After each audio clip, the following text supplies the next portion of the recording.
Sam is an American traveler spending a week in Paris. He decided to see all the major attractions in Paris. While in Paris, it occurred to him that he ought to try the local cuisine, as France is a leader in the manufacture of several bakery products, including baguettes and croissants. One day, after visiting the Louvre, he was exhausted and wanted to grab something quick to eat. He went to the nearby bakery and bought a few croissants and cookies. He loved the croissant but was disappointed to find that his cookies tasted hard and were not soft like the ones he gets in the US. Let's take a look at this case for a moment. The problem setting here is Sam's cookies did not have the desired texture. According to Sam, the cookies that he bought from the shop or the bakery was very hard. In food science, we have a concept called as water activity.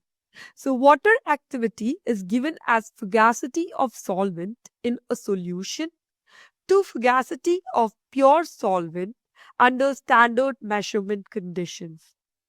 So fugacity, it refers to how easily a molecule can escape from a solution. At constant temperature and low pressures, water activity becomes equivalent to relative vapor pressure. And this relative vapor pressure is given as vapor pressure of solvent in a solution to vapor pressure of pure solvent at a given temperature and pressure. In fact, the error value is so low, it is approximately 1%, that you can substitute water activity for relative vapor pressure and vice versa. Relative vapor pressure is given as equilibrium relative humidity by 100. So what does it mean? It means that at a given point in time, if we know the relative humidity, we can calculate water activity.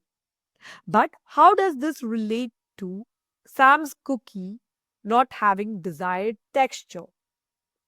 So two things can happen in case of cookies. If the relative humidity of the surrounding is greater than the water activity of the cookie, cookies tend to absorb water from the surroundings. So cookies generally they tend to have low water content.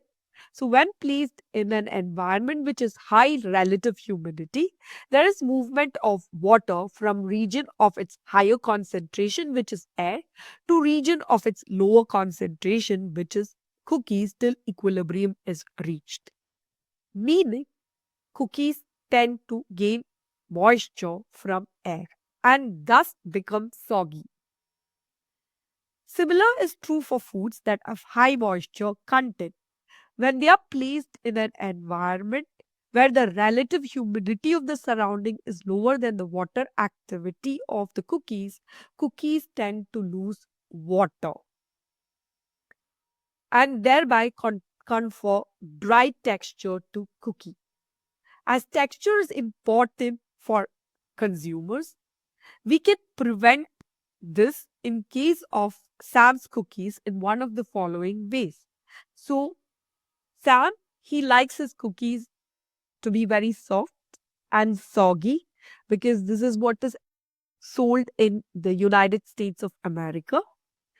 So, what he can do is he can place his cookie in an open container in a room which has high relative humidity.